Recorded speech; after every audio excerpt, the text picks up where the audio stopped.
लोग कहते हैं अगर दुनिया में कहीं स्वर्ग है तो वो कश्मीर है। लेकिन सोचो जरा, जिस जगह को धरती का स्वर्ग बोला जाता है वो स्वर्ग आज लगता है पूरी तरह से पैरालाइज्ड हो चुका है। आपने नोटिस किया होगा, कश्मीर जैसे जगह पे कोई बड़ी इंडस्ट्री नहीं है। छोटी मोटी कंपनी जरूर है, लेकिन एक भी मेजर कंपनी आज तक कश्मीर से नहीं निकली। जैसे मुंबई ने रिलायंस दिया, बेंगलुरु ने इन्फोसिस, विप्रो जैसे जियांट्स दिए, लेकिन कश्मीर कुछ भी नहीं। सबसे पहला रीजन तो आप सबको पता ही है, अटैक्स और इंस्टेबिलिटी। दूसरा, वहां का इंफ्रास्ट्रक्चर। पेपर पे सब कुछ लीगल होता है, परमिशन मिल जाती है, लेकिन जैसे ही माल को मूव करने की बात आती है बस वही हेडेक शुरू हो जाता है। रॉ मटेरियल और फिनिश्ड गुड्स को सही इस्तेमाल ट्रांसपोर्ट करने की एक लॉटरी खेलने जैसा होता है।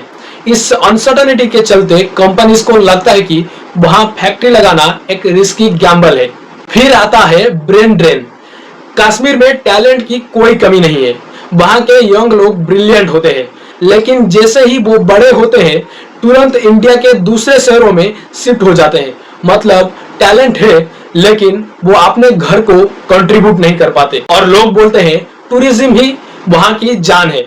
बिल्कुल सही है, टूरिज्म से लोग कमाते हैं, लेकिन सच यह है कि टूरिज्म से कोई भी स्टेट कभी रिच नहीं बनता, क्योंकि टूरिज्म एक सीजनल बिजनेस है। साल के कुछ ही महीनों में टूरिस्ट आते हैं, बाकी टाइम वहां के होटल और मटेरियल खाली पड़े रहते हैं। इसी वजह से कश्मीर कभी एक इकोनॉमिकली स्ट्रॉन्ग स्टेट बन ही नहीं पाया। लेकिन अब एक नया पैटर्न दिख रहा है। इनोवेटिव कंपनीज और स्टार्टअप कश्मीर के अंदर ऑपरेट करना शुरू कर चुके हैं। मतलब धीरे धीरे ही सही, लेकिन स्वर्ग के इस हिस्से को पैरालिसिस से बाहर निकालने का एक नया चैप्टर शुरू हो रही है। लाइक सब्सक्राइब जरूर करना।